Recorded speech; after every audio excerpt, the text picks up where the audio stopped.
Assalamualaikum warahmatullahi wabarakatuh. Waalaikumsalam warahmatullahi wabarakatuh. Kembali lagi di podcast Peternak Kebijaksanaan. Teman-teman semuanya, kali ini kita akan membahas masih seputar filsafat atau teaching. Ada banyak hal yang kita akan tanyakan kepada guru kita, Bapak Ahmad Fadil, atau yang akrab kita sebut sebagai Babeh. Kita panggil sebagai Babeh.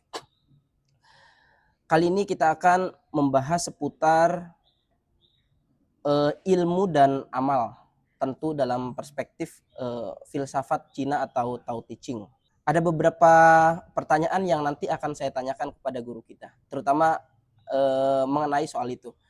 Sebelumnya kita sapa terlebih dahulu Bapak Ahmad Fadilnya. Assalamualaikum warahmatullahi wabarakatuh. Waalaikumsalam Bang Robi, sehat? Alhamdulillah sehat. Selamat sore, Be. Selamat.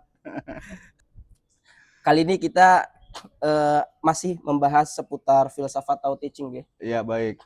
Ada beberapa pertanyaan yang mungkin sering kali ditanyakan juga, Be, oleh netizen terkait dengan ilmu, Be. Baik. Terkait dengan ilmu, terkait dengan amal, dan aktivitas-aktivitas yang memang membutuhkan ilmu itu sendiri, Be. Iya. Nah, kita to the point aja, Be, ya. Kita langsung saja, Be, ke pertanyaan pertama, Be. Ada orang yang menganggap bahwa ilmu itu cahaya, Be. Ilmu itu penerang. Cuma masalahnya adalah kenapa ilmu yang sudah didefinisikan sebagai cahaya terkadang tidak menerangi pemilik dari ilmu itu sendiri, Be. Baik, masalah yang menarik ya Bang Robi. Dalam Islam memang kita mengenal sebuah ungkapan yang sangat populer.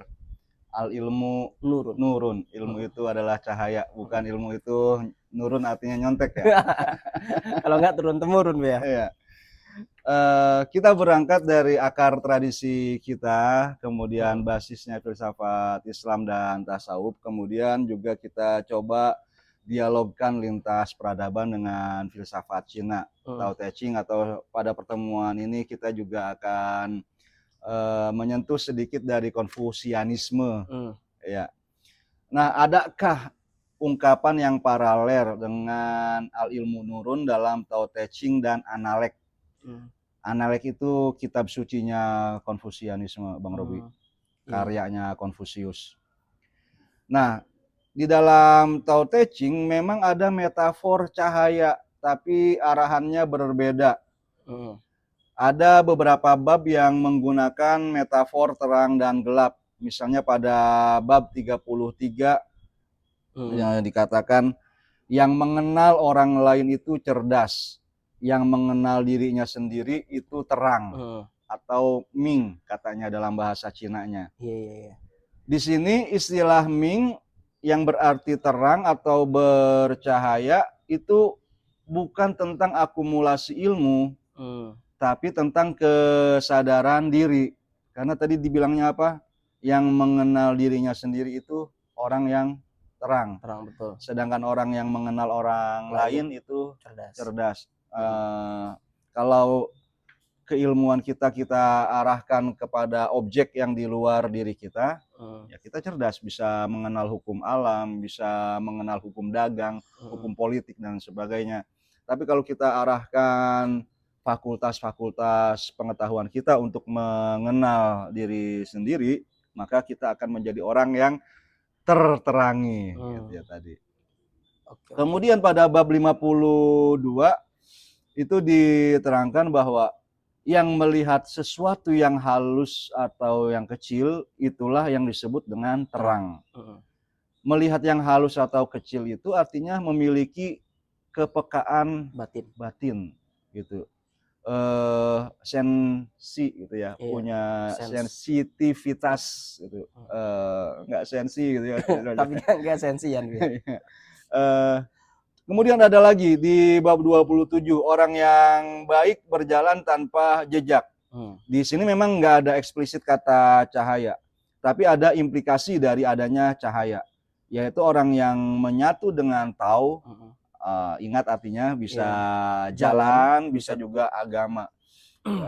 Orang yang benar-benar sudah menjadi juru bicara dari agama, juru bicara dari kebaikan. Kalau Nabi Muhammad itu kita sebutnya Al-Quran yang berjalan. Hmm. Maka dia disebutnya tidak akan meninggalkan jejak. Hmm. Maksudnya apa? Dia tidak tampil mencolok sebagai pencerah, Hmm.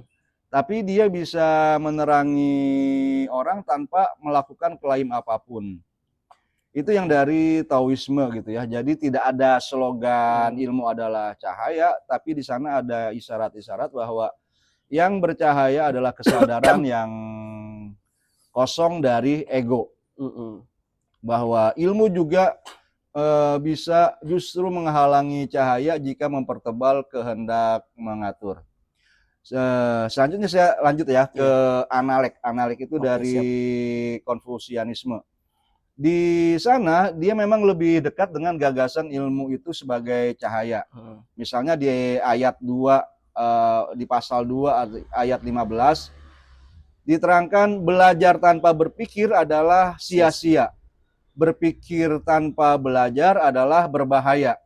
Nah, di situ tidak ada kata cahaya, tapi kita bisa pahami bahwa cahaya adalah sintesa dari belajar dan berefleksi, merenung. Kemudian pada ayat yang pertama, pasal pertama, kalau kita baca kayak Bismillahirrahmanirrahim Al-Fatihahnya gitu kan di Analek itu ayat pertamanya berbunyi belajar dan mempraktekannya, bukankah itu sesuatu yang menyenangkan? Nah, itu ilmu yang bercahaya adalah ilmu yang dipraktekkan, barulah dia bisa menerangi hidup. Nah, ini menarik, Be. Ya. Di Analek apa ini? Ayat 1, Be ya? Iya. Di bab 1 ayat 1 mungkin. Iya. Di sini terang sekali jawabannya, Be ya. Iya. Jadi sesuatu itu bisa bercahaya kalau ilmu itu dipraktekkan. Kapan menemukan cahaya dari ilmu? Ya ketika diamalkan. Mungkin begitu, Be ya? Iya, betul sekali. Oke. Nah, kemudian, Be, ini pertanyaan berikutnya, Be ya. Orang yang berilmu itu kan identik, Be ya. Kalau di Indonesia mungkin identik sama orang-orang yang satu, dia terjun di dunia akademik. Kedua, mungkin dia belajar ilmu-ilmu agama entah di pesantren, entah di kampus segala macam. Ya, ini gitu dua-duanya kena, Master Robi dan Gus Robi gitu kan. Iya, Babe dosen dan kiai. Dosen kiai. Iya, kiai, dosen kiai iya. Nah gitu, Be. Nah, kira-kira, Be, ada pertanyaan menarik begini terkait dengan apa, Be ya? Viralnya gelar sarjana atau istilah lainnya apa, Be ya? Yang sekarang marak tuh. Jadi semakin tahun sarjana semakin apa ya? Semakin banyak gitu, Be ya. Cuma apakah pertanyaannya mengapa sarjana tidak selalu bercahaya mungkin? Dalam konteks ilmu itu sendiri, Be ya. Dalam konteks ilmu. Nah, kira-kira gimana, Be, jawabannya?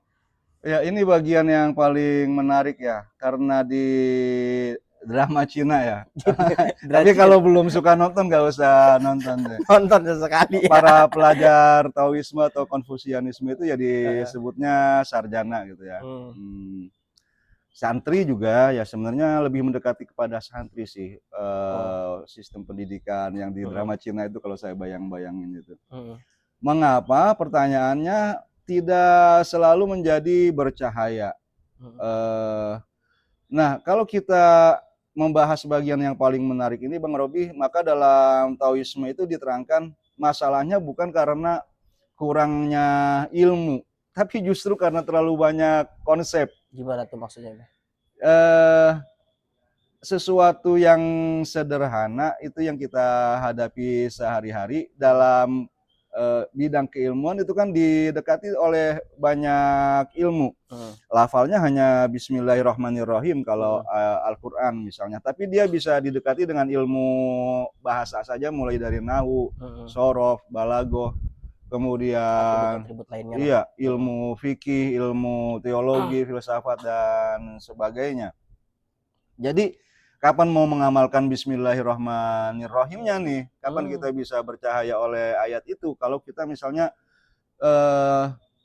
ya terus menerus memperhatikan akumulasi dari ilmu pengetahuan. Padahal misalnya yang dimiliki pada saat ini pun sudah sangat banyak, sudah nggak ada alasan buat saya mengamalkannya nantilah, tunda dulu. Sekarang masih ada yang belum saya ketahui. Berarti kayak apa be ya? Kayak ilmu sekedar hanya jadi memorizing aja, jadi ingatan aja. Kalau enggak hanya ditumpuk Iya, gitu ya. itu kalau di bab 19 Tao Te Ching ini disebutnya sebagai kebijaksanaan yang dibuat-buat. Hmm. Itu cerdik, cerdik, lihai, licik, atau yang seperti itu yang konotasinya lebih menjadi negatif nantinya. Hmm. Kayak intelektualisme gitu, Hmm. yang memperkuat ego. Kemudian membuat juga kita bisa memanipulasi masyarakat Hmm. dan menjauhkan kita dari spontanitas. Oh berarti kebijaksanaannya bukan kebijaksanaan murni be ya. Iya, Betul-betul yang lahir karena apa sih namanya, intisari atau refleksi dari ilmu. iya, Tap, itu dia hmm. gagal bercahaya karena dengan intelektualisme palsu itu Hmm. sejak belajarnya memang niatnya ya kita Hmm. bilangnya Menarik nih be. motivasinya itu cari Hmm. reputasi gitu ya. Sejauh mana niat itu berperan penting deh dalam Ah, dalam aspek pencarian ilmu atau mungkin mengamalkan ilmu itu sendiri deh. Sejauh mana niat itu berperan penting? saya keluar sedikit dari Heeh. Tao Te Ching nih, punya guru filsafat namanya Pak Mulyadi Negara. Kartanegara. Hmm. Eh, dalam sebuah kuliahnya beliau menerangkan bahwa setiap bidang ilmu apapun yang kita pelajari itu tujuannya mencari kebenaran, Hmm. ya nggak? Betul. Apapun itu. Tapi kebenarannya kata beliau itu kak kecil Hmm. kalau di masing-masing ilmu itu. Kalau kita akumulasi secara keseluruhan, seluruh kegiatan belajar kita, maka yang kita cari adalah kak besar. Hmm. Apa tuh? Kaknya itu apa? Kebenaran. Oh kebenaran. Kebenaran dengan kak Kak kecil. Apa? kecil dan kak besar. Kebenaran dengan kak kecil kalau dalam misalnya matematika 1 tambah 1 sama dengan Dua. 2. Kebenaran dalam keseluruhan belajar kita itu kak besar al-haq. Hmm. Apa itu al-haq? Kebenaran. Ya Allah Subhanahu wa taala. Hmm. Gitu. Puncaknya. Iya, tujuan belajar kita harus karena itu. Dan itu sudah dipraktekkan oleh para pendahulu kita, para ulama, saintis, muslim. Gitu. Dalam bidang apapun mereka rela melakukan perjalanan Hmm. antar negara ya, Iya. pada kondisi alat-alat transportasi Hmm. nggak semudah Sekarang. sekarang Hmm. gitu ya. Dialog mereka juga dialog antar bangsa Hmm. saat teknologi Iya. komunikasinya nggak semudah sekarang. Bagaimana orang Turki bisa belajar kepada orang Persia, bisa Hmm. punya guru lagi yang orang Arab, Hmm. lantas punya murid orang Mesir dan sebagainya. Iya. Itu luar Seperti itu. biasa. Jadi niat belajarnya itu tidak boleh yang remeh-remeh lah Bang Hmm. Robi gitu kan. Tapi kan sekarang begini be, ini soal niat belajar be ya. Orang itu takut ketika dia mempelajari sesuatu mungkin be, mungkin eh, bukan passion dia atau bukan keinginan dia. Kalau dalam apa nama fenomena perkuliahan itu apa namanya salah jurusan atau apa gitu ya.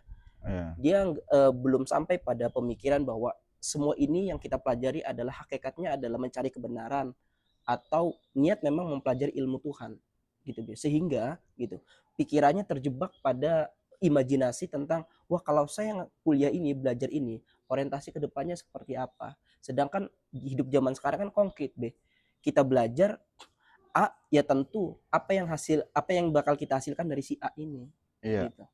Ya memang rumit ya. Mm-mm. Permasalahannya bukan hanya pada si subjek pembelajar tadi, Iya. kita sebut misalnya mahasiswa, tapi karena ada faktor orang tua Mm-mm. ya yang punya kesalahan juga Mm-mm. melakukan pendidikan, itu seperti investasi Betul. ya, Mm-mm. dikuliahin sampai setinggi mungkin dengan harapan nanti kalau bapak mama pensiun gitu kan, Mm-mm. kamu sudah punya pekerjaan, Pekerjaan. sudah mandiri, Mm-mm. semakin tinggi pendidikannya kan semakin Layak. terbuka juga Iya, gitu kan, lapangan lapangan pekerjaannya. gajinya semakin layak seperti itu. Kan itu eh, ya berdampak salah Mm. niat orang tua kepada si Anak. anak.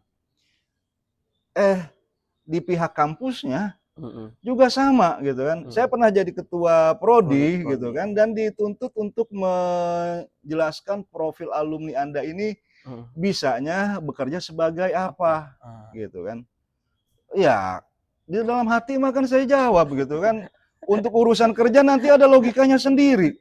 Oh, iya iya Iya, iya iya. misalnya yang ada lowongan pekerjaannya itu sebagai konselor atau pembimbing rohani di rumah sakit, pembimbing rohani di TNI, tentara, atau di kepolisian. Saya yang menjadi kaprodi BKI jelas bilang, alumni prodi saya jelas bisa dong masuk ke pekerjaan-pekerjaan itu. Iya. Tapi kan prakteknya Tapi kan prakteknya yang dari lulusan tafsir hadis, yang dari lulusan syariah, dan segala macam juga pada bisa daftar ke situ. Apalagi misalnya kalau dia nggak lewat jalur-jalur pemerintah gitu ya, yang persyaratan administrasinya sudah ditentukan sejak awal.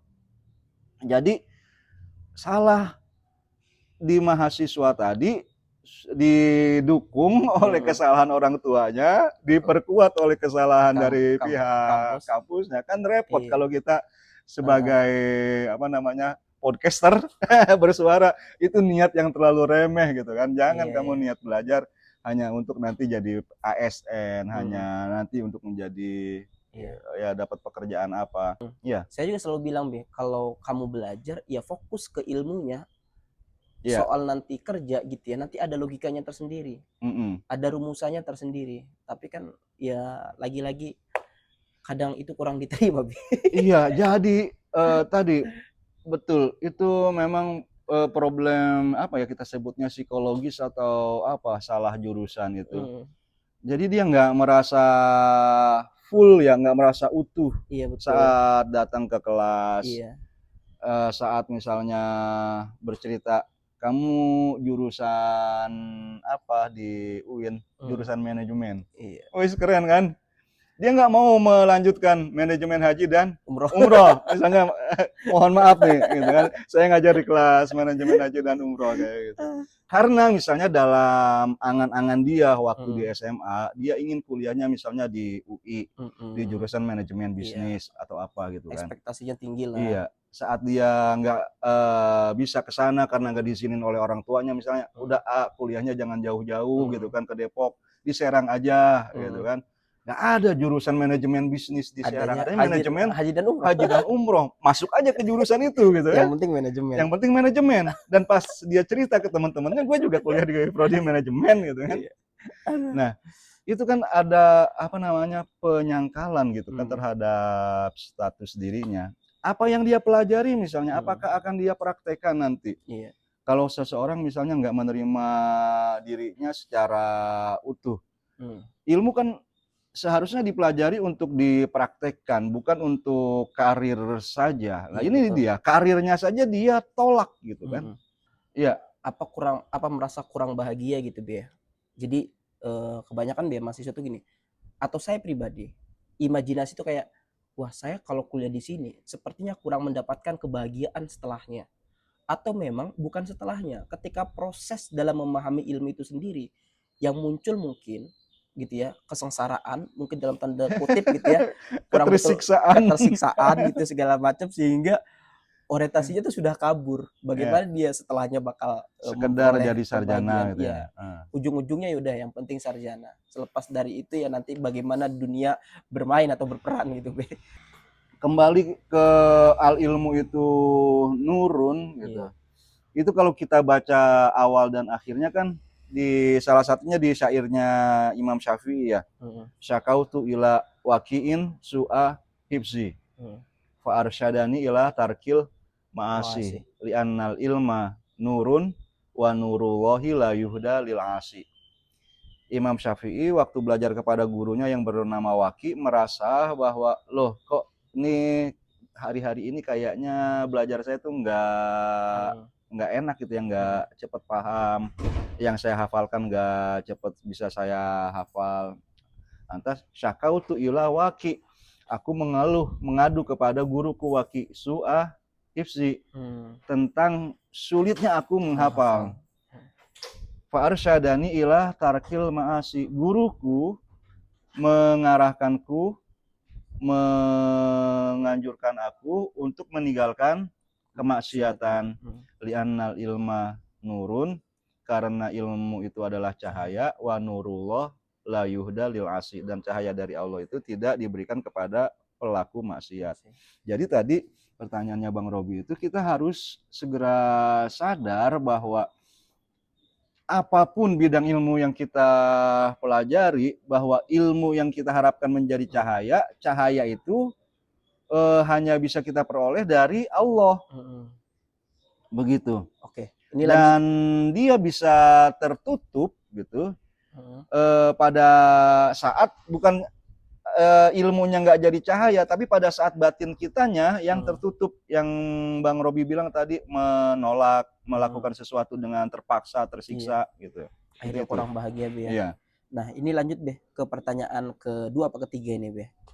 Nah, apakah mungkin, Be, seseorang yang mencintai kebenaran secara intelektual tetapi menolaknya secara eksistensial dalam kehidupan nyata?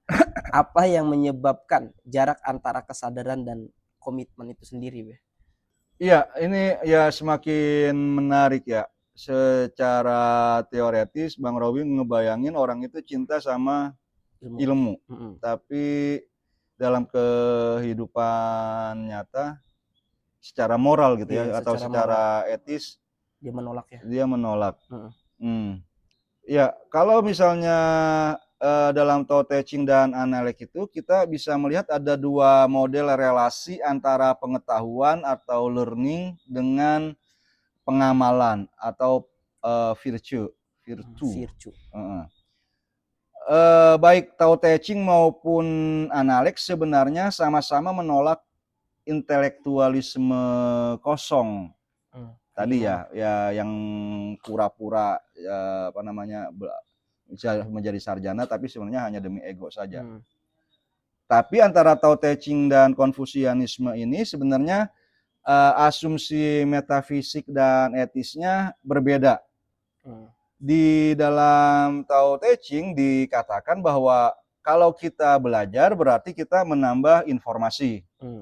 Dan semakin banyak belajar berarti makin banyak konsep, makin banyak teori yang kita kuasai.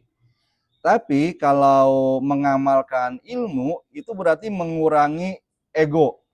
Semakin kita amalkan, ego kita semakin sedikit, semakin turun, gitu kan. Kontrol terhadap ambisi kita semakin tinggi. Jadi terlalu banyak pengetahuan itu memicu rekayasa sosial yang berlebihan. Tahu moralitas yang eksplisit, kemudian kita ceramahkan misalnya, yaitu menjadi pertanda kalau kita omongin, prakteknya nih udah perlu dikhawatirkan. Sama seperti kalau di pesantren, ada murabi kamar yang sampai teriak-teriak bangun. Berarti kan masih ada santri yang kebluk. Coba kalau misalnya pagi-pagi itu dia cuma jalan, nggak ada suaranya. Bang Robi sebagai mudir amnya kan bukannya bertanya-tanya ini murabi gue udah pada keliling kamar atau enggak, tapi alhamdulillah santri-santrinya nggak perlu dibangunin lagi karena semuanya istilahnya sepi kayak gitu.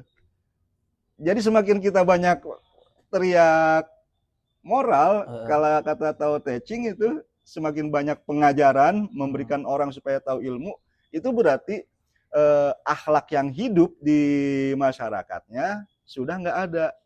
Kayak gitu. Oh iya, paham. Semakin makin banyak belajar itu ya semakin bertambah, tapi semakin banyak mengamalkan semakin berkurang. Nah, ini menarik, Be.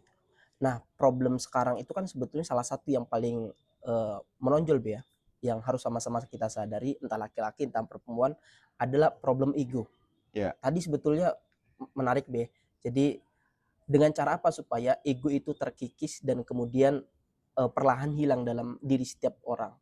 Ya, salah satunya adalah cara mengamalkan apa yang sudah dipelajarinya. Nah, cuma bagaimana kalau seseorang sudah tidak mau belajar, Be? Hmm. Terus apa yang akan diamalin, Be? Iya, apalagi buat gen milenial ya, Iya, kan repot itu. buat gen Z gitu yang sehari-harinya diserbu medsos itu kan, Mhm, gitu ya. Bagaimana ya dia egonya bisa terpantik mhm. karena scroll Iya betul. HP-nya, membandingkan diri dengan Orang lain, teman, dengan iya. influencer dan sebagainya gitu ya. Ya, eh, pertanyaannya bagaimana? Salah satu caranya adalah dengan ya kita pada pertemuan pertama itu pernah menyebut satu kata hening sebenarnya. Mmm, Kembali kepada keheningan. keheningan gitu ya. Walaupun di tengah keramaian, kita butuh saat-saat kita break gitu ya, nggak Mhm, ngegas terus, ngerem. Kita cari hening dan pada momen hening itu kita merenung gitu ya, untuk mencari lagi makna, mhm, mencari arti dari, segala kehidupan kita ini. Kita di situ, eee, ya mulai mengkritisi, mulai kebiasaan yang ada di sekitar kita, Gen Z sama Gen milenial sebenarnya nggak disangsikan sih kalau mmm, urusan kritis mah ya, iya, cukup kritis gitu baik terhadap tradisi maupun teks maupun ritual. Kemudian juga bisa ada refleksi gitu, heeh, perenungan. Ini mungkin yang kita mulai was-was gitu. Kritis oke, tapi waktu untuk merenungnya itu yang kurang. iya, Sehingga setiap informasi ya cuma lewat iya, sekelebatan, cepat sekali mhm, juga hilang. Apalagi tadi yang sampai ke mempraktekkannya gitu. mhm. Nah, Nah, bagi Konfusius itu, ya sama ini dengan dalam Islam bahwa tahu doang kalau nggak dipraktekkan itu mhm, kosong. mmm, Kalau dalam hadis kan al ilmu bila amalin kasyajari kasyajar bila samarin. samarin gitu. Kita nanam pohon rambutan, pohon duren, pohon Mhm, apa gitu kan, berharap ada buahnya setelah buahnya sekian tahun, tapi ditunggu-tunggu, nggak ada berbuah. ini kok nggak berbuah-buah ya? Mhm, Tunggu lagi lah setahun lagi. Tapi iya, pada akhirnya mungkin bisa ditebang juga mhm, gitu. Kemudian kalau misalnya seorang langsung praktek saja tanpa ilmu, belajar, mhm, itu juga buta gitu ya. Ada ungkapan yang serupa juga itu, ilmu tanpa agama dan agama tanpa ilmu, ilmu itu. mmm, Nah, itu juga tapi saya lupa itu. Nah, ini sama.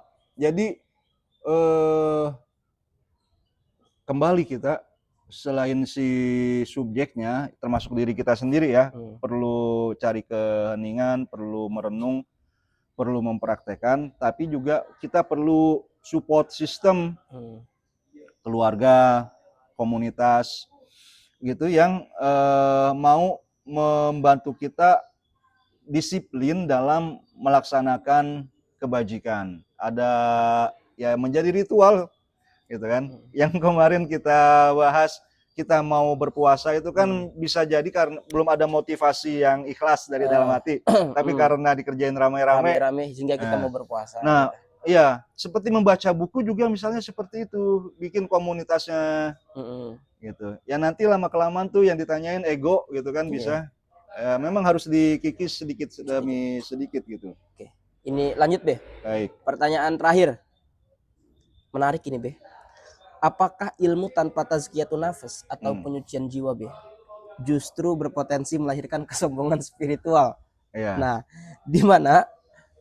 di mana batas antara mengetahui dan merasa paling mengetahui, Be? Batasannya di mana? Iya. Menarik nih. Kalau di dalam Tao Te Ching tadi sikap terhadap pengetahuan itu kayak curiga ya Hmm, terhadap ilmu pengetahuan. iya.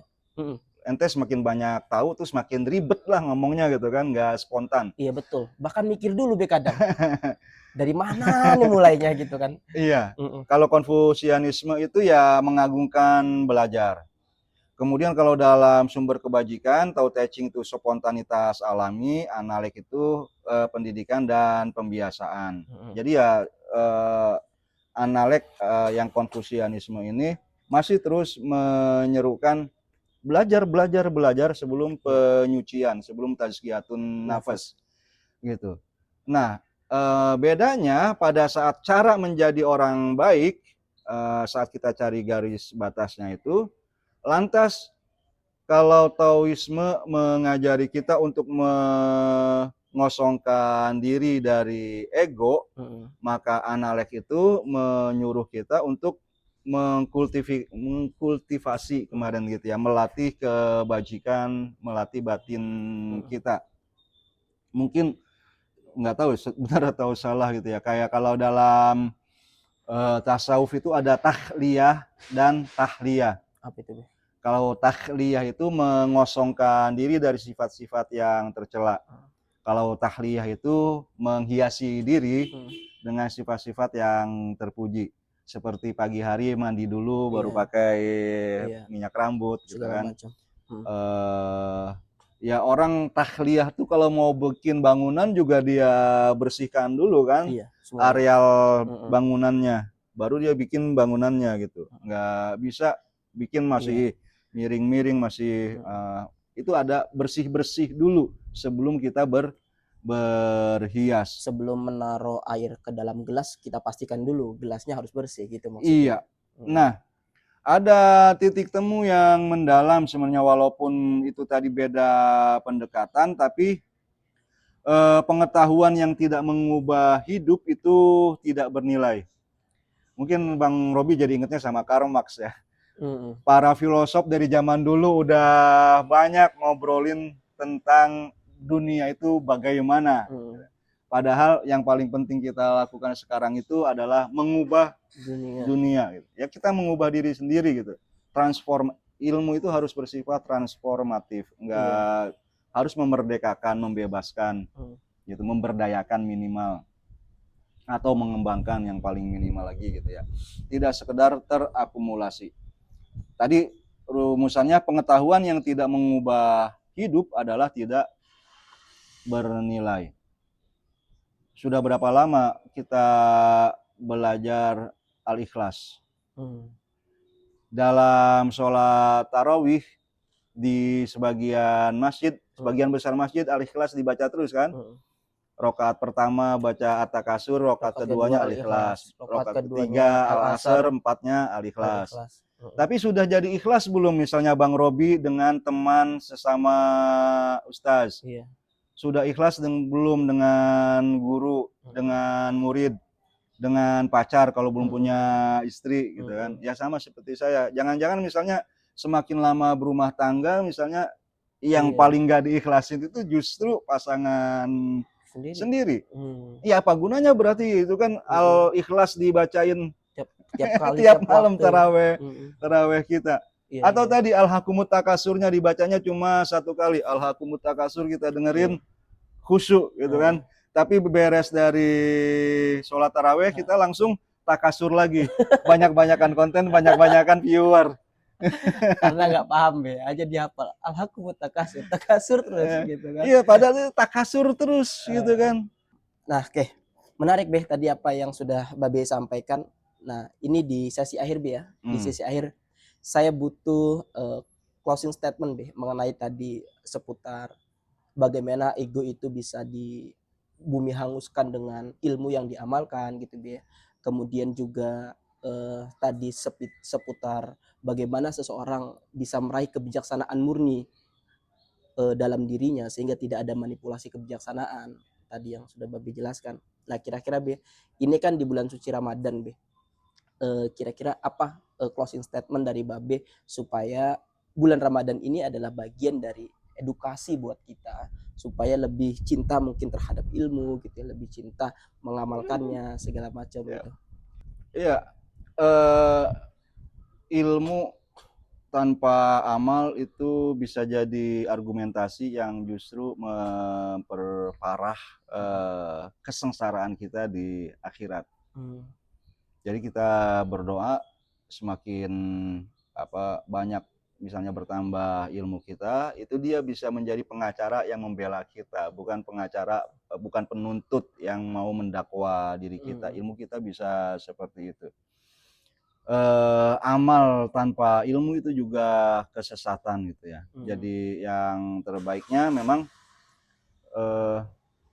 sama kita harus meminta juga ilmu dan buahnya itu kepada sang pemilik ilmu, ya kepada Allah. Supaya dia yang menggerakkan kita menjadi ilmuwan atau menjadi pengajar, menjadi murid atau minimal menjadi pencinta ilmu gitu. Karena ya dengan mempelajari ilmu kita ingin kembali kepada sang sumber ilmu itu, sumber cahaya kepada Allah. Jadi ya kita minta saja kepada Allah. Terima kasih Beh atas waktunya. Baik, sama-sama Bang Robi. Kita sudah sudah sampai ke jam berapa ini? 4:30. Mungkin nanti kita habis ini ngabuburit gitu ya, ngewar takjil supaya tidak kalah dengan sahabat kita yang beragama selain Islam gitu ya. Terima kasih Beh. Baik. Terima kasih. Sama-sama, Itu saja Bang Robi. teman-teman semuanya. Tidak ada kesimpulan yang saya buat. Silakan teman-teman menyimpulkan sendiri apa yang sudah tadi Babe sampaikan. Terima kasih. Assalamualaikum warahmatullahi wabarakatuh. Waalaikumsalam warahmatullahi wabarakatuh.